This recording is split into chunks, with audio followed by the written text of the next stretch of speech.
자, 우리 이제 데살로니가후서 이 책의 이제 우리 마지막 과입니다. 이제 제 6과 교회 내 무질서한 자들에 대한 경고. 자, 3장에서는 바울이 이제 어떤 내용을 강조하고 있냐면 하나님께 세우신 신약 교회는 전통이 있다 이거죠. 예. 그래서 이 전통이 구체적으로 무엇인지에 관해서 여기서 설명을 하고 있고, 이 전통을 따르지 않는 사람은 그리스도인이 아니다. 딱 이렇게 단정을 짓고 있다는 얘기입니다. 예. 자, 일단 여러분이 이 강의를 시작하기 앞서 여러분이 한 번 더 유념해야 될 것은 뭐냐면, 이 신약 성경에서 바울이 얘기하고 있는 이 전통은 오늘날 로마 카톨릭이나 그리고 또 개신교회들이 지금 하고 있는 그런 전통하고는 거리가 멀다, 그렇게 여기시면 됩니다. 왜냐? 여기의 전통은 제가 저번에도 한번 언급했다시피 무엇을 기반으로 해야 되냐? 성경적 교리를 기반으로 해야 됩니다. 예. 그러니까 성경의 진리와 어긋나게 인간이 전통으로 만들어 놓은, 그렇죠? 예. 그런 것들은 하나님께서 이렇게 용인하신 그런 신약교의 전통이 아니다라는 사실이죠. 예. 그래서 오늘 이제 우리가 여기서 공부할 때 하나님께 세우신 신약교회는 성경적인 전통이 있다 이거죠. 그러니까 이 전통을 하나님께서 이렇게 부르신 성도라면 마땅히 따라야 된다는 얘기예요. 예. 그런데 그걸 따르지 않는 사람을 바울이 지금 뭐라고 정의하고 있냐? 바로 무질서한 자들이다, 이렇게 정의하고 있다는 점을 여러분이 기억하시면 되겠습니다. 자, 그럼 이제 우리 74페이지 한번 보십시오. 자, 먼저 이제 바울이 이제 우리 데살로니가 성도들이 좀 혼란스러워했던 이제 이 그리스도의 날, 또 그 그리스도의 날에 관련된 여러 예언들을 바울이 자세하게 설명해 놨죠, 2장에. 자, 이제 그걸 끝내고 나서는 이제 3장에서 이제 바울이 먼저 이 데살로니가 성도들을 위한 두 가지 기도 요청을 합니다. 자, 먼저 1절부터 5절을 같이 한번 보겠습니다. 끝으로 형제들아, 우리를 위하여 기도하기를, 주의 말씀이 너희와 함께 있는 것처럼 속히 전파되어 영광스럽게 되고, 또 우리가 부당하고 악한 사람들로부터 구출되게 하옵소서 하라. 이는 모든 사람이 믿음을 가진 것이 아니기 때문이라 하죠. 그러나 주께서는 신실하시어 너희를 견고케 하시고 악으로부터 지키시리라 하죠. 이제 우리가 너희에 대하여 주 안에서 확신하는 것은 우리가 너희에게 명하는 것들을 너희가 행하고 또 행하리라는 것이라 하죠. 또 주께서 너희 마음을 하나님의 사랑과 그리스도를 기다리는 인내로 인도하여 주실 것을 바라노라, 이렇게 말씀을 하고 있는 것이죠. 자, 74페이지 보시면요, 지금 바울은 데살로니가 교회 성도들에게 두 가지의 기도 제목을 요청을 하고 있습니다.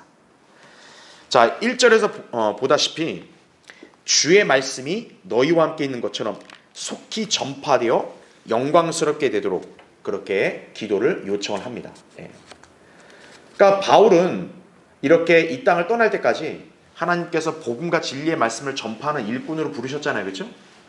그런 바울에게 있어서 가장 절실한 그런 소원이 뭐겠어요? 어떻게 해서든 하나님 말씀이 이렇게 효과적으로 전파되는 걸 원하겠죠, 그렇죠? 그러니까 데살로니가 성도들에도 그런 기도를 요청을 하는 것이죠. 자, 그래서 74페이지 세 번째 줄 보면, 말씀 전파와 복음의 문이 열리도록, 곧 복음과 진리의 말씀이 효과적으로 전파될 수 있도록 기도해 달라는 요청이었다라는 얘기죠. 자, 그래서 이 신약 성경에서는 이제 복음을 전파할 수 있는 기회를 뭐로 비유하고 있냐면 문으로 비유합니다. 문. 그래서 바울이 어느 지역에 만약 하나님께서 복음을 전파할 수 있는 여건을 마련해 주신다면 그거를 뭐라고 표현했냐면 효과적인 문이 열렸다, 이렇게 표현을 합니다. 문. 여러분, 문이 열려야 어때요? 누가 들어오잖아요, 그렇죠? 죄인들이 바로 이 마귀의 권세 아래서 하나님께로 옮겨와야 되잖아요. 바로 복음을 통해서 옮길 수 있는 거죠. 그러니까 문이 열려야 들어오듯이 그들에게 복음이 전파돼야 그들이 멸망에서 생명으로 옮겨질 수가 있는 거죠, 그렇죠? 그렇게 여러분 이해하시면 됩니다. 그래서 고린도서 16장 9절, 고린도서 2장 12절을 참조하시면 되고요. 자, 그래서 이 문은 거기 교재 나오듯이 오직 주님만이 열어주실 수 있는데, 주님께서 그 문을 열어주셨을 때는 절대로 주저하지 말고 그 문으로 기꺼이 들어가 그 기회를 선용해야 한다 이거죠. 자, 그래서 밥 존 시니어는 자 이렇게 말했다 이거죠. 그래서 그 밑에 있는 자세한 내용은 이제 밥 존 시니어가 이렇게 여러 가지 좋은 내용들을 우리한테 알려준 거니까 여러분 참고로 읽어보시면 돼요. 자, 이 박스 칸에 있는 글의 핵심은 뭐냐면, 여러분 우리가 복음을 전파할 때 있잖아요. 이거는 우리 인간적인 지혜와 힘으로 하는 게 아니죠.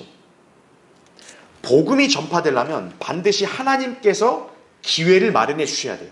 그렇죠. 그래서 만약 하나님께서 어떤 나라 또 어떤 지역 어떤 성읍에 복음이 전파되는 것을 원하신다 이거예요. 그럼 어떻게 되겠어요? 하나님께서 누군가를 부르시겠죠. 그렇죠. 또 교회를 세우시겠죠.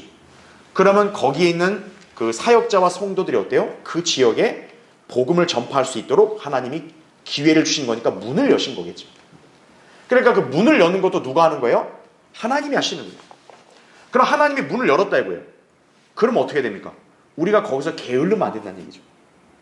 하나님께서 기회를 줬으면 우리 그 기회를 잘 선용해서 최선을 다해서 이 복음을 전할 기회를 잘 사용해야 된다는 얘기죠. 예. 그걸 지금 여기서 얘기를 하고 있는 거예요. 예. 그러니까 여기서 문을 일단 하나님이 여셨다 이거예요. 그러면 인간이 그걸 함부로 닫을 수 있어요? 없겠죠. 자, 거꾸로 하나님께서 문을 안 열어주셨는데 인간이 억지로 그 문을 열 수 있겠어요? 없다라는 얘기죠. 그래서 바울이 바로 여기 데살로니가 성도들에게도 기도를 요청하는 것은 내가 이 복음과 진리의 말씀을 효과적으로 전파할 수 있는 그 문이 열리기를 원하니까 너희들도 같이 하나님 앞에서 이렇게 기도해달라 이렇게 얘기하는 것이죠. 예. 바울이 이렇게 부탁할 수 있다는 얘기는요, 데살로니가 성도들이 신실하니까 그런 거죠. 그렇죠? 예. 그래서 여러분들도 하나님 앞에서 신실한 사람으로 발견이 돼야 돼요. 그래야 하나님께서 여러분의 기도를 경청하시는 거예요. 예. 하나님께서 원하시는 사역을 그 신실한 성도들의 기도와 헌신을 통해서 이루신다는 점을 아셔야 됩니다. 그러니까 바울이 데살로니가 성도들에게 이 기도를 요청한 것은 바울이 볼 때도 이들은 신뢰할 만하니까 기도 요청을 하는 거죠. 그렇죠? 자, 74페이지 맨 밑에 두 번째로는 자, 거기 밑줄을 쳐놨죠.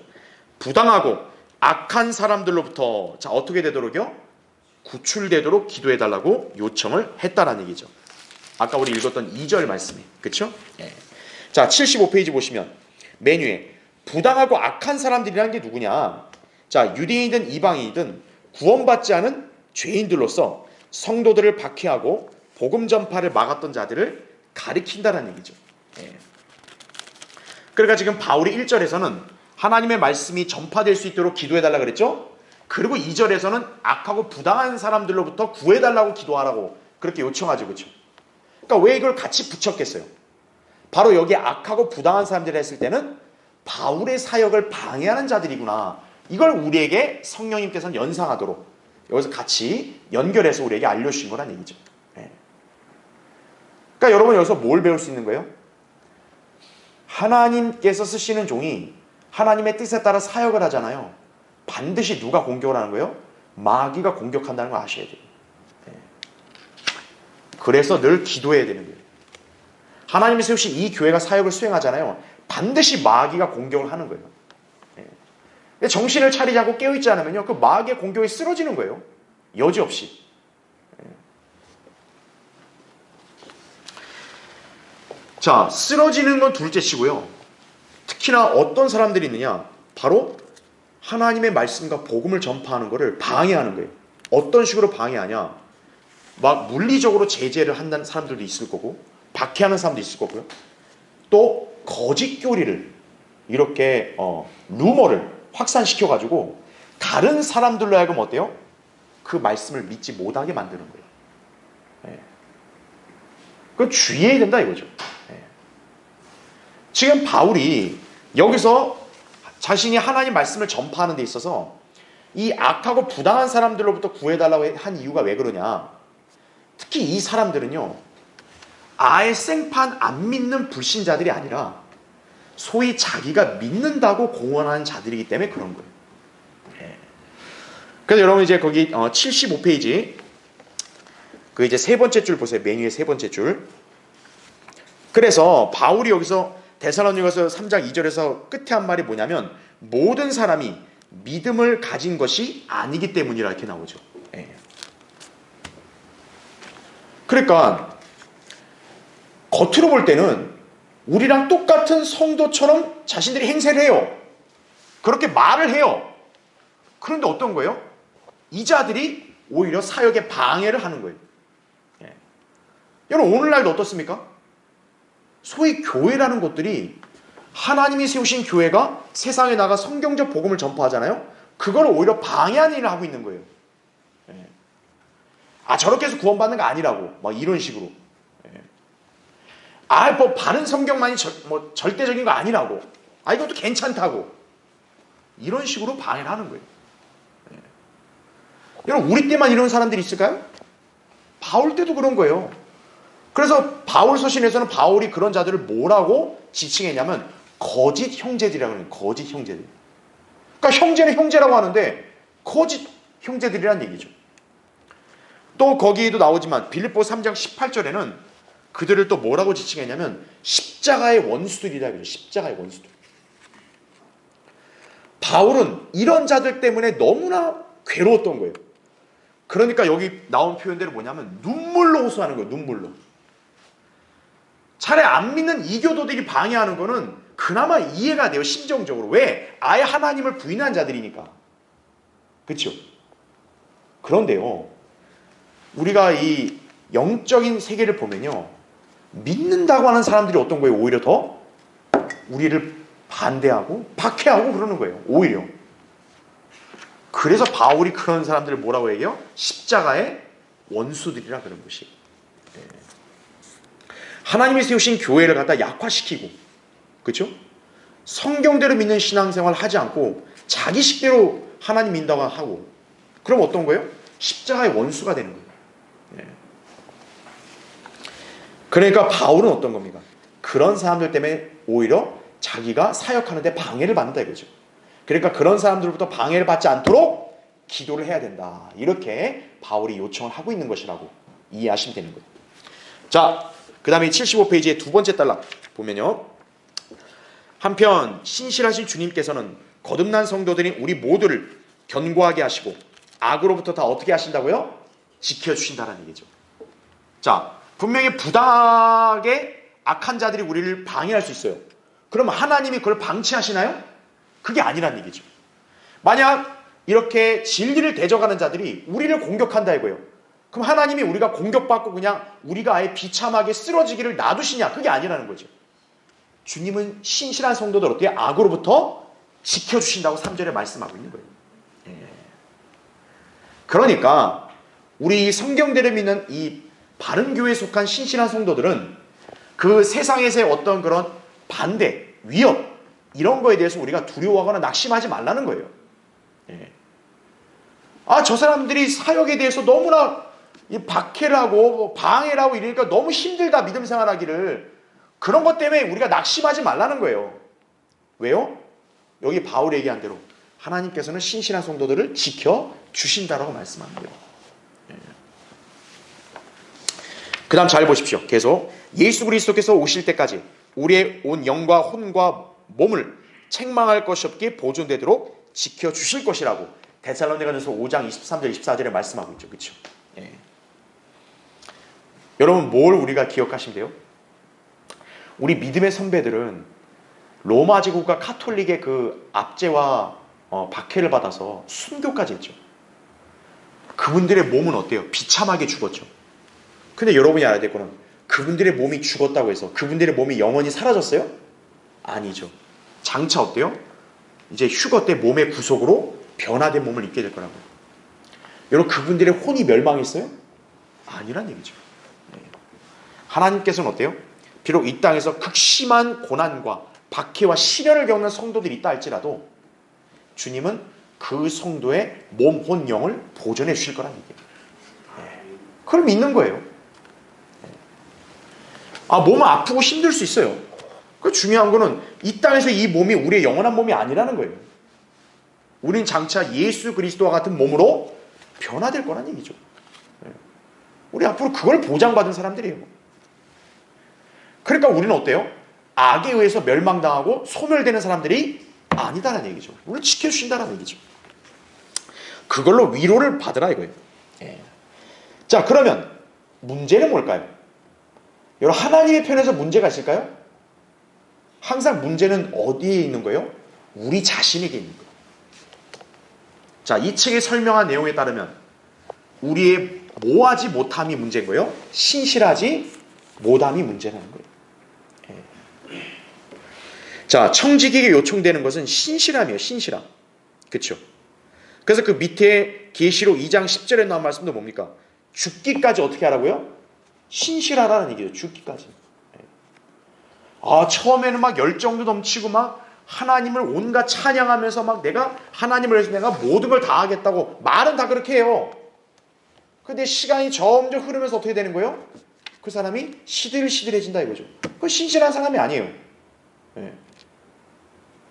내가 처음에 이게 좋습니다. 이게 중요한 게 아니라 내가 하나님을 향한 사랑과 진리를 따르는 믿음과 그 다음에 주님을 섬기고 하는 열정이 한결같아야 된다는 얘기예요.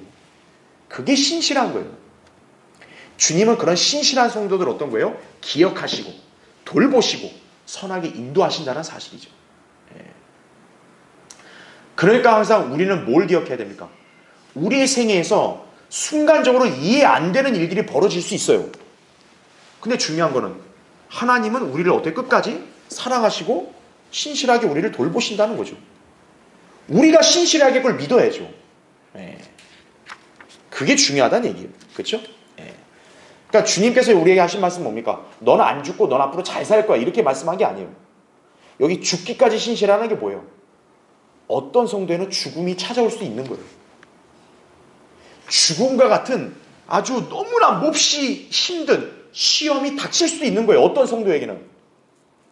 그러나 설사 그런 게 닥쳤다 해도 주님께서 우리에게 뭐라 명령하세요? 죽기까지 신실하라. 신실하라. 주님은 바로 그걸로 우리를 평가하신다는 점 아셔야 돼요. 자, 이제 75페이지 밑에 달라 보세요. 사도 바울은 그래서 데살로니가 교회 성도들의 신실한 모습을 확신하고 있었다는 얘기죠.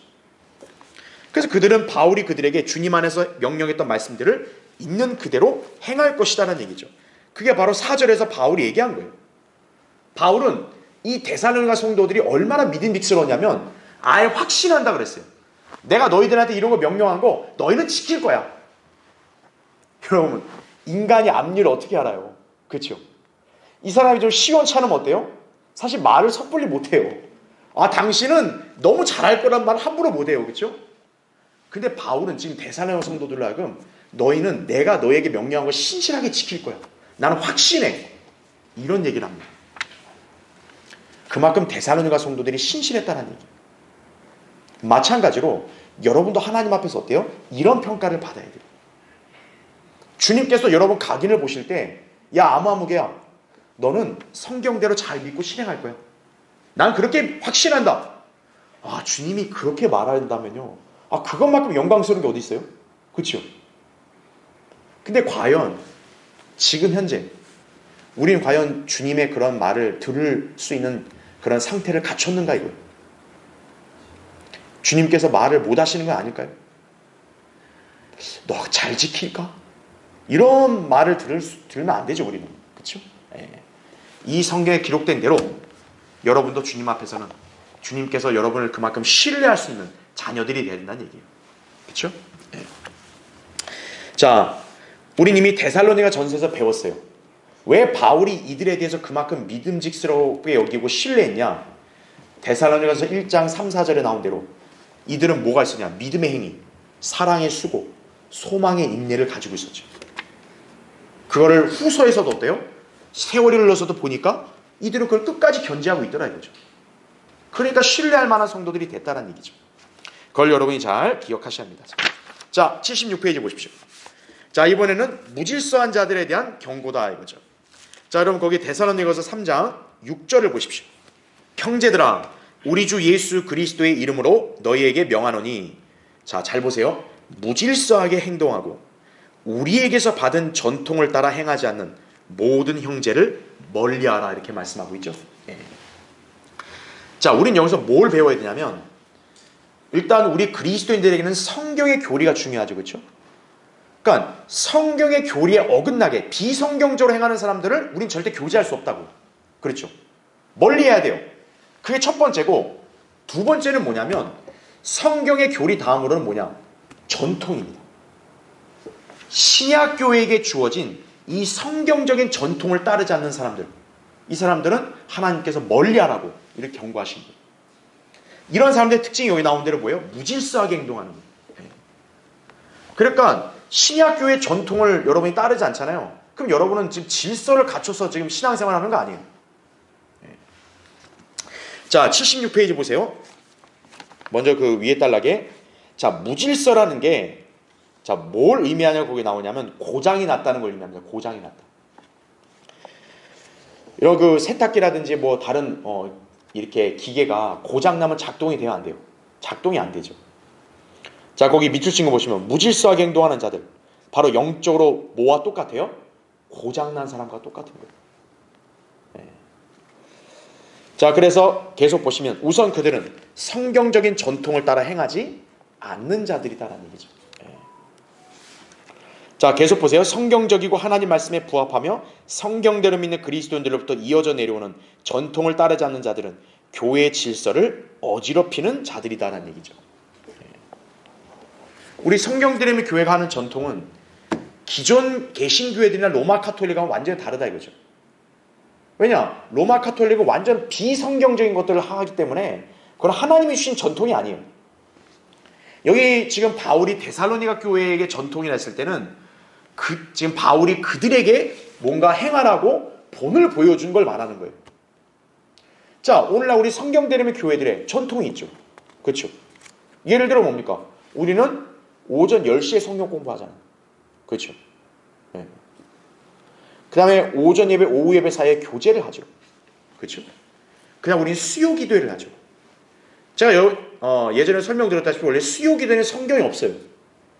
그러니까 여러분이 알아야 될 게 성경에서 직접적으로 명령하고 있는 건 뭐냐면 주일날 모이는 거예요. 그러니까 주일 예배 외에는 사실 성경에는 없기 때문에 신약교회가 굳이 평일날에 모이지 않아도 돼요. 그런데 왜 우리가 수요 기도회가 만들어졌냐면 바로 그게 전통이라는 얘기죠. 왜냐하면 우리 그리스도인들은 어때요? 서로 같이 함께 모여서 결속이 돼야 힘이 생기는 거예요. 나 홀로 떨어져 있으면 어때요? 오랫동안 떨어져 있으면 그 사람은 영적으로 약해질 수밖에 없어요. 그러니까 우리가 주일만 모이면 어떤 문제가 생겨요? 일주일이라는 시간 공백이 생기는 거예요. 그러니까 중간에 한번 모이자. 서로 함께 기도하고 서로의 근황을 또 같이 알면서 서로를 염려하고 함께 섬기고 이러한 차원에서 우리가 수요기도의 모임을 이렇게 만들었다 이거죠. 그러니까 이건 어때요? 하나님께서 그 신약교회에게 승인하신 전통인 거죠. 그래서 우리 성경대로 믿는 이 땅의 교회들은 수요기도의 모임을 갖는 거예요. 그러니까 그거는 교회가 재량껏 하는 거예요. 예를 들어 뭐 수요일날이 여의치 않으면 목요일날 모여도 되는 거예요. 전통이다 이거죠. 그 다음에 우리가 뭐 토요일날 뭐 복음 전파하는 거 전통이다 이거죠. 하나님께서 그런 전통을 신약교회에 주셨다. 그럼 그건 따라야 되는 거예요. 그게 질서를 지키는 성도들이란 얘기죠. 또 성경대로 믿는 모임에 모인다 이거죠. 우리는 성경심 강연에 있죠. 수련회 있죠. 선교주간이 있죠. 그건 인간적으로 우리가 뭐 별도로 뭐 육신의 방법을 만든 게 아니라 전통이다 이거죠. 그걸 지켜야 되는 거예요. 그게 질서를 따르는 사람이에요. 그걸 고의로 무시하면 여기 나온 대로 무질서하게 행하는 거예요. 이거 고장난 거예요, 그 사람은. 벌써. 여기 나오잖아요. 하나님께서 혼란의 창시자도 무질서의 창시자도 아니시다. 이죠. 그래서 마귀의 속성이다죠. 교회 안에는 말씀의 질서와 권위의 질서, 영적인 질서, 생활의 질서가 필요하다. 그죠. 모든 것이 하나님 말씀에 따라 이루어져야 한다. 그죠. 모든 일은 품위 있고 질서 있게 이루어져야 하는 것이다라는 얘기죠. 그러니까 우리 성경대로 교회 이런 신약교회 전통을 그 성도는 따라야지 그게 신실한 성도가 되는 거예요. 자, 밑에 달라 보세요. 자, 무질서하게 행하는 자들은 또 어떤 사람들이냐? 거기 밑줄을 쳐놨죠. 게으름을 피우고 일하기 싫어하는 자들. 무질서한 자들이에요. 자, 한번 우리 같이 읽어볼게요. 거기 여러분 3장 8절을 한번 보세요. 자, 이 바울이 지금 데살로니가 교회에 준 전통이 뭐냐면 바울이 이들에게 보여준 본이에요. 어떤 본이냐?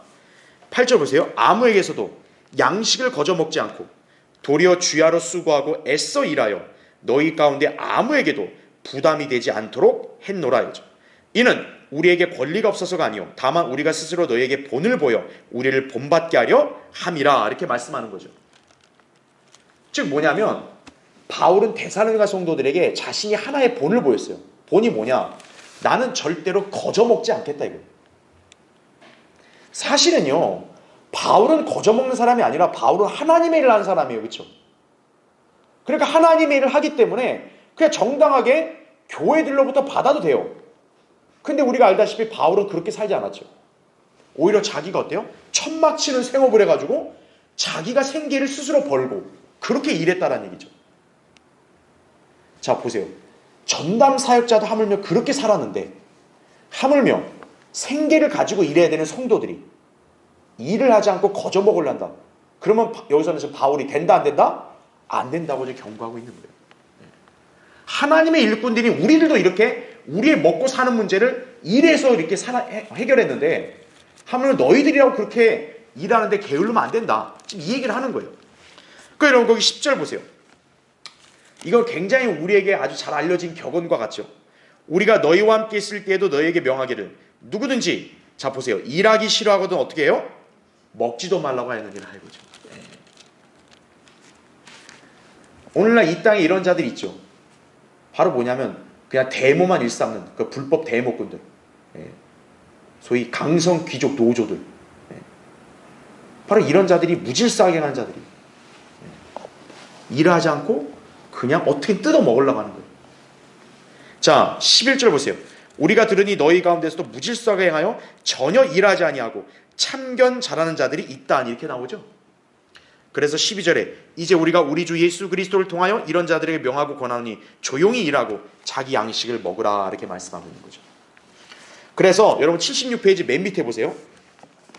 자, 이 무질서하게 행하는 자들, 게으른 자들의 특징이 있습니다. 참 성경의 진리가 얼마나 놀랍냐면 오늘날 여기에 해당되는 자들과 너무 잘 맞아떨어지는 거예요. 보세요. 1번 일하지 않는 거예요. 일단 그렇죠. 2번은 뭡니까? 뭐를 잘해요? 참견을 잘하는 거예요. 쓸데없는 참견 잘하는 거예요. 자기 자신의 일도 제대로 안 하면서 남의 일에 막 쓸데없는 참견하는 사람도 있어요. 특히 오늘날 이 불법 대목꾼들, 노조들이 어때요? 쓸데없이 경영에 참견하는 거죠. 노동자는 노동을 해야죠. 경영자가 경영을 하는 거고, 그렇죠? 근데 이 자들은 어떤 거예요? 노동자가 경영에 간섭하려고 하는 거예요. 일을 안 하면서. 그 다음에 3번 보세요. 다른 사람이 수고한 양식을 어떻게 하는 거예요? 먹는 자들이라는 얘기죠. 소위 일하지 않으면서 세금이나 축내는 자들 있죠. 바로 그런 자들이라는 얘기죠. 고장난 가전제품처럼 주님 보시기에는 아무 쓸모가 없는 자들인 것이다. 이거죠. 그래서 하나님이 세우신 이 바른 신약교회의 특징이 뭐냐? 일할 수 있는데도 불구하고 일하지 않으면서 얻어먹으려고 한다. 그런 사람은 거부하는 거예요. 무질서하게 하는 거다 이거죠. 그리고 이건 이제 참고로 여러 번 얘기하지만 우리 성경대림의 교회에서는 이 불법 대목꾼들은 여기 들어올 수 없어요. 노조는 못 들어오는 거예요. 권위에 대적하고 질서를 거스르는 자들이기 때문에 못 들어오는 거예요. 그게 교회 전통이에요. 그래서 성경대림의 교회들에서는요, 불법 데모에 참여하는 노조 위원들 이런 사람도 없어요. 그는 반성경적이기 때문에 없는 거예요. 자, 77페이지 보세요. 매니에 바울은 열심히 일함으로써 무질서하게 행동하지 말아야 할 것에 대해서 본을 보여줬다. 제가 아까 얘기했죠. 사도로서의 권리를 행사할 수도 있었어요. 그렇죠? 사도는 영적으로 회중들을 먹이는 거잖아요. 그러면 회중들은 그 사도를 어떻게 해야 돼요? 물질적으로 부양해야 되는 거예요. 그게 당연한 이치예요. 근데 바울은 그 권리를 어떻게 했다? 먼저 포기한 거예요. 왜 포기했냐? 여기 나온 대로 너희한테 부담 안 주겠다 이거예요. 바울은 그런 사람이에요. 대단한 사람이에요, 진짜. 자, 그래서 그 두 번째 달러 보세요. 77페이지. 바로 밑에 두 번째 달랑. 자, 무질서한 자들을 어떻게 대해야 할지에 대한 성경적 명령 단호하다 이거죠. 그런 자들 아까 6절 얘기한 대로 어떻게 하라고요? 멀리해야 한다 이거죠. 그러니까 그리스도인들은 멀리하는 거예요, 그런 자들. 그리고 거기 밑줄 친 거 밑에 보면 먹지도 말라 이거죠. 그러면서 조용히 일하면서 어떻게 해요? 자기 양식을 먹으라 이거죠. 뭐 쓸데없이 국가가 어떻고 회사가 어떻고 이렇게 왈가왈부하지 말고 자기에게 주어진 일만 조용히 하면서 하나님이 주신 양식대로 먹고 살라 이거예요. 그게 여기 성경적인 교리라는 거 아셔야 돼요. 물론 이거 오해하지 말아야 될 게 뭐 회사나 이게 부당하게 얘기하면 당연히 그건 이의 제기할 수 있는 거예요. 그거를 제가 이렇게 하지 말고 이렇게 맹종하란 말이 아닙니다. 불의하고 부당한 것들에 대해서 그리스도인들이 뭐 그냥 가만히 침묵하는 게 아니에요. 그건 얘기할 건 얘기해야 돼요. 더군다나 오늘날은 뭡니까? 계약 관계 아니에요. 우리는 노예로 종속되는 게 아니라고요. 계약을 하면서 내가 노동을 하고 대가로 돈을 받는 거예요. 그러니까 그런 요구를 해야죠. 근데 상식적이고 정당한 게 아니라 아주 불법적으로 악의적으로 그렇게 해서 이렇게 몰래 이렇게 편취하려고 하고 그런 거 안 된다 이거죠, 그리스도인. 차라리 내가 볼 때 안 맞고 부당하다 그러면 그냥 나오면 되는 거예요. 그리스도인은 그러면 되는 거죠. 그리스도인은 모든 일이든 품위와 질서를 갖고 해야 되는 거예요. 교회 안에서든 교회 밖에서든. 그래야 그리스도의 향기를 발산하는 거라는 얘기죠. 그렇죠? 자, 70페이지 마지막 이제 당부와 인사말인데 여러분 거기 13절부터 18절 잠깐 보겠습니다. 그러나 형제들아 너희는 선을 행하다가 낙심하지 말라. 누구든지 이 편지에 쓴 우리의 말에 순종치 않거든 그를 주목하여 사귀지 말고 그로 하여금 부끄럽게 하라. 그러나 원수같이 여기지 말고 형제로서 권고하라. 화평의 주께서 친히 너희에게 항상 모든 일에 화평을 주시기를 원하노라. 주께서 너희 모두와 함께 하시기를 바라노라. 나 바울은 친필로 문안하노라. 이는 편지마다 표가 되므로 이렇게 쓰노라. 우리 주 예수 그리스도의 은혜가 너희 모두와 함께 있을지어다. 아멘. 이렇게 말씀하고 있는 거죠. 그렇죠? 자, 이제 바울은 서신을 마무리하면서요 마지막 당부를 하는 거예요. 자, 이 마지막 당부가 뭐냐면 아까 우리 13절 봤듯이요. 선을 행하다가 뭐 하지 말라고요? 낙심하지 말라는 거죠. 우리가 보통 인생을 살다 보면 나는 참 선의로 모든 걸 하려고 하는데 내가 기대한 만큼 만족할 만큼의 결과가 안 나오면 어때요? 사람이 실망하는 거죠. 낙심하는 거예요. 그 낙심하지 말라는 거죠. 특히나 어때요? 그리스도인은 하나님의 말씀대로 믿고 실행한단 말이에요. 그건 완벽한 선안이에요. 근데 난 그렇게 하고 사는데 정작 내 삶에는 그에 합당한 그런 기대한 결과가 나타나지 않으면 내가 회의감이 드는 거죠. 내가 이렇게 굳이 사는 게 의미가 있나? 내가 이렇게 하는 게 무슨 가치가 있나? 그러면서 낙심하는 거예요.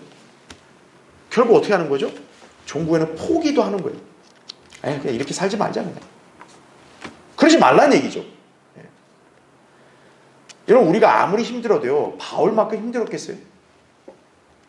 여러분 바울이 생애 가운데 사역할 때 얼마나 극심한 박해와 고난을 당했어요. 그렇죠?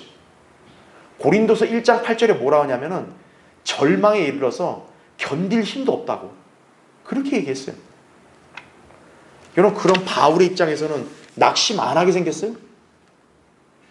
그래도 바울이 권고하는 게 뭐예요? 낙심하지 마라. 너희는 낙심하지 마라. 선행하고도.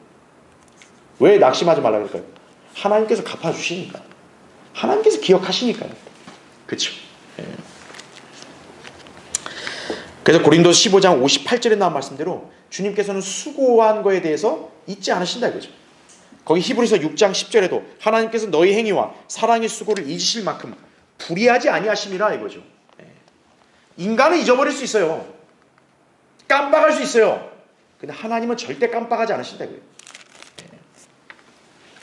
자, 밑에 달랑 두 번째로 당부한 게 뭐냐? 14절에 나온 말씀대로 누구든지 이 편지에 쓴 우리의 말에 순종치 않거든 그를 주목하여 사귀지 말고 그로 하여금 어떻게 하래요? 부끄럽게 하라 이거죠. 여러분 잘 보세요. 이 편지에 쓴 우리의 말이라 했잖아요. 이 편지라 했을 때는 데살로니가 전후서죠. 이게 바울이 쓸 때는 그게 편지지만 지금 이 시대에는 이게 우리에게 뭐로 주어졌어요? 성경으로 주어졌죠. 하나님 말씀이. 그러니까 하나님 말씀에 순종치 않는 자를 보면 어때요? 사귀지 말라 이거예요. 하나님 말씀을 온전히 믿지 않고 순종하지 않는 자들과는 사귀지 말고 그들을 부끄럽게 하라고 강력하게 말씀하고 있는 거예요. 성별 분리하라 이거예요. 성경에서 분리를 말할 때는요, 기본적으로 외부에 믿지 않는 자들로부터의 분리를 말씀하지만요, 그 다음 페이지 보세요. 78페이지. 자, 때로는 모 안에서의 분리를 말씀할 때도 있어요. 교회 안에서의 분리를 말씀할 때도 있는 거예요. 그게 오늘 여기 14절에 나온 말씀 그대로라 그러죠. 아까 무질서하게 가는 자들도 어떻게 하랬어요? 멀리 하라 했죠. 멀리. 이 교회에 나온다 해가지고 맹목적으로 뭐 영원히 그 사람이 이 교회에 이게 딱 성도로 보장되고 그게 아니에요. 하나님의 말씀을 온전히 믿지 않고 순종하지 않고 오히려 진리를 거스른다 이거죠. 그럼 어떤 거예요? 우린 그 사람과 교제를 할 수 없는 거예요. 교제를 단절시켜서 어떻게 하냐? 우리는 그 사람을 분리시키는 거예요. 이 아름다운 모임에서 분리시키는 거예요. 그래서 성경대님의 교회는 뭐가 있냐? 징계가 있는 거예요. 추례가 있는 거예요. 왜 그런 거예요? 다른 이 신실하고 순수한 성도들을 보호해야 되니까 그런 거예요. 그러니까 결국에는 그거를 누가 앞장서서 해야 돼? 목자가 앞장서서 해야 되는 거예요. 그러니까 어쩔 때는 목자가 참 냉철하고 너무하다 싶을 정도로 비춰질 수도 있는 거예요. 왜? 나머지 성도들을 보호해야 되니까. 여러분 코로나 걸리면 어때요? 코로나 걸린 사람하고 옆에 같이 앉게요? 아니잖아요. 격리를 시켜야 돼요. 왜? 다른 사람들 감염이 되니까요. 바로 신약성경에서 그걸 계속 강조하고 있는 거예요. 바울이. 그런데 중요한 거 거기 78페이지 계속 보면 15절에 이렇게 당부했죠. 원수같이 여기지 말고 형제로서 권고하라 그러죠. 형제로서. 일단 형제로 권고하는 거예요. 그러니까 처음부터 오이 너 달 걸렸다 야. 아유 이 왼수 같은 거 너 당장 나가. 이게 아니라 형제로서 먼저 권고하는 거예요. 우리 가족이나 친척 관계 생각해 보세요. 일단 피를 나눈 사이니까 서로 정을 가지면서 어떤 거예요? 의견이 안 맞을 때는 막 설득을 하잖아요. 권고하는 거예요. 교회도 그렇게 하는 거예요. 형제님, 자매님, 그렇게 하시면 안 됩니다. 성경에 이러이러한 말씀에 따라 있기 때문에 우리는 그걸 어기게 되는 거니까 하면 안 됩니다. 권면하는 거예요. 그럼 들어야죠. 근데 그게 아니라 어때요? 자기 고집을 피우면서 안 들은다 이거죠. 끝까지 자기 방식대로 하겠다 이거예요. 그게 심하면 어떤 거예요? 권고해도 안 들으면 교회는 징계하는 거예요. 그럼 더 이상 우리랑 교제할 수 없다고. 단호하게 징계할 수밖에 없는 거다 그죠. 왜냐? 이 책에 나온 대로 적은 누룩이 어때요? 온 반죽을 부풀게 할 위험이 있기 때문이라고. 갈라디아서 5장 9절에 그렇게 기록되어 있다 그죠. 여러분 빵도 어때요? 누룩은 조금만 들어가면 어때요? 빵이 엄청나게 부풀어 버리죠. 그러니까 어떤 사람들이 볼 때는 아이고 그거 때문에 그러냐고. 근데 그 그거 때문이 교회 전체를 병들게 하기도 하는 거예요. 그걸 알아야 돼요. 그러니까 여러분이 주의해야 되는 거예요. 누군가가 어떤 말을 했는데 그걸 나를 영적인 상태를 병들게 하는 거다. 그럼 그 빨리 당장 그냥 한 귀로 듣고 흘려버려야 돼요. 그리고 면전에도 얘기해야 돼요. 그런 얘기 하시면 안 된다고.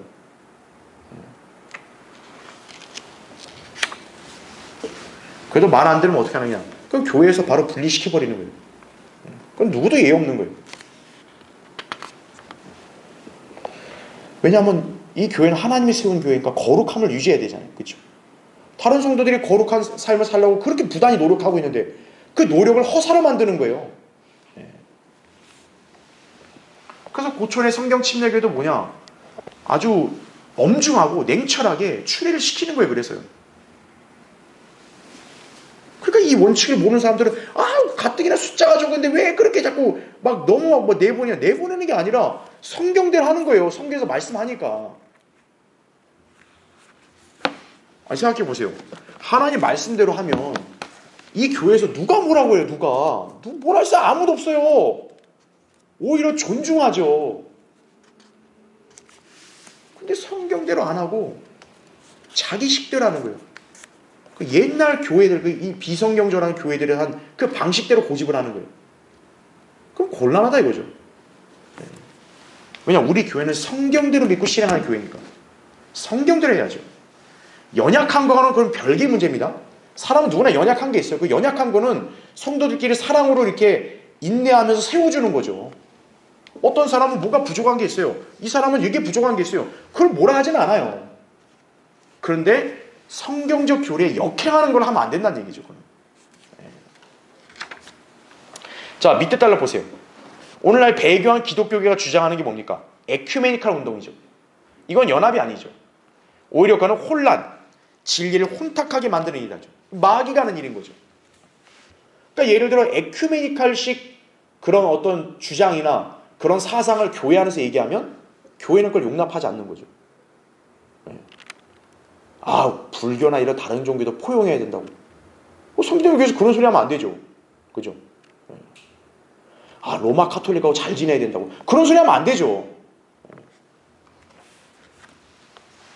에큐메니컬 운동하는 게 뭐 다원주의, 뉴에이지, 동성애들도 사랑해야 된다고. 그따위 소리 하면 안 되는 거죠.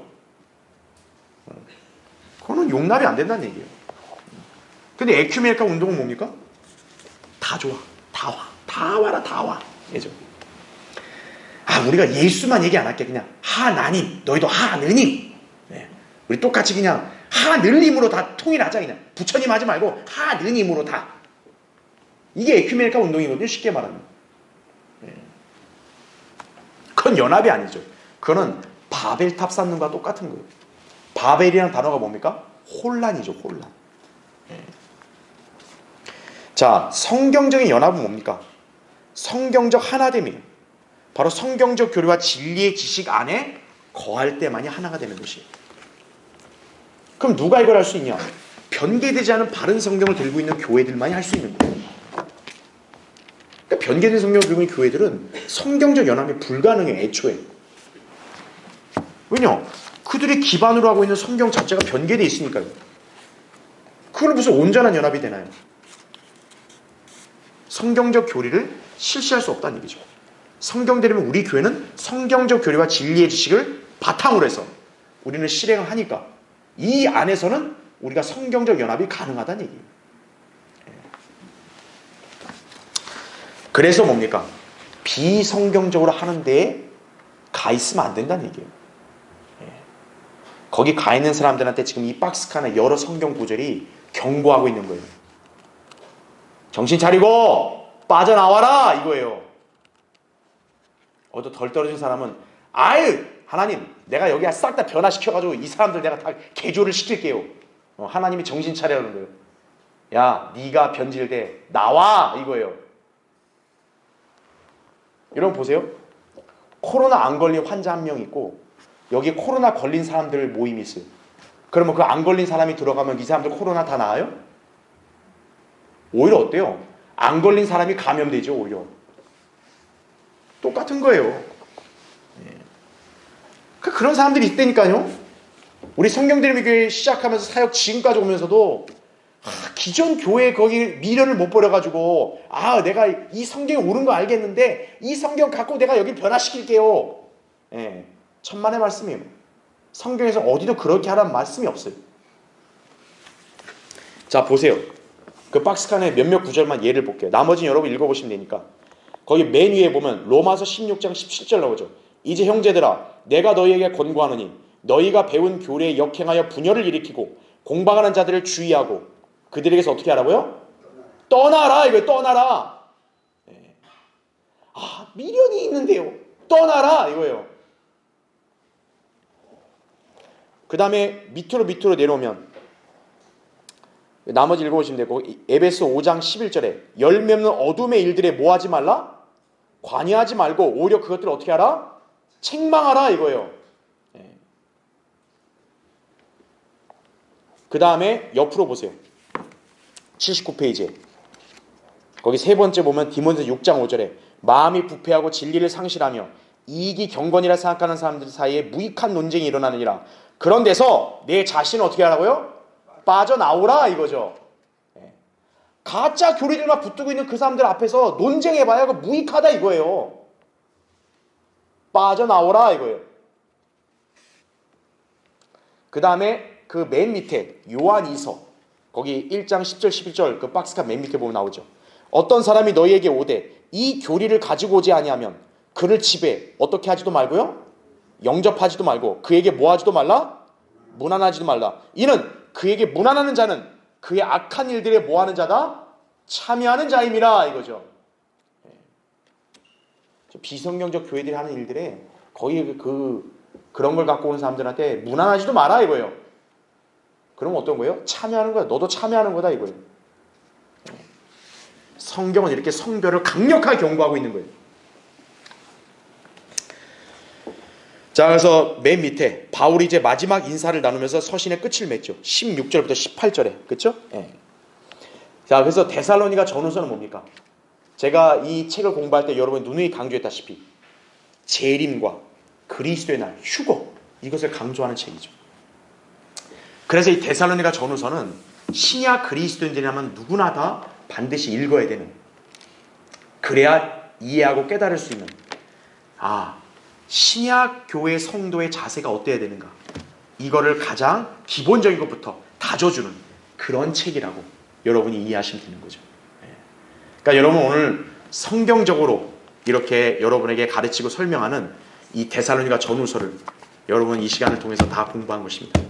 항상 여러분들이 이걸 공부한 것들을 반복하셔서 보시고 항상 그리스도인으로서 나는 이런 마음가짐과 이런 자세로 실행을 해야겠다, 늘 그걸 항상 여러분이 생각하셔야 한다는 얘기죠. 그렇죠? 자, 마치겠습니다.